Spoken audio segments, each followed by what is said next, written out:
Uzumaki, Boruto, at si Killua Soldic. Oh yeah!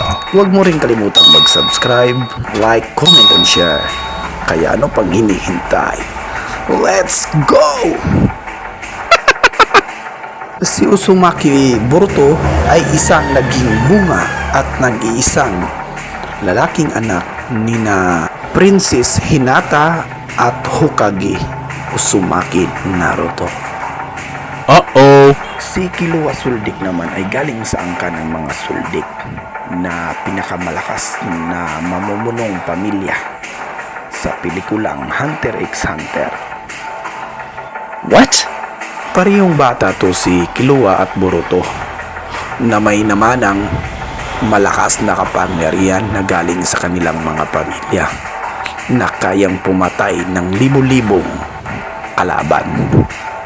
Oh my God! Kaya panoorin natin yung mga iba't ibang kapangyarihan nila Killua at Boruto. Ayan na. Kahit mga short clip lang to, maganda rin yung mga highlights nila dito. No.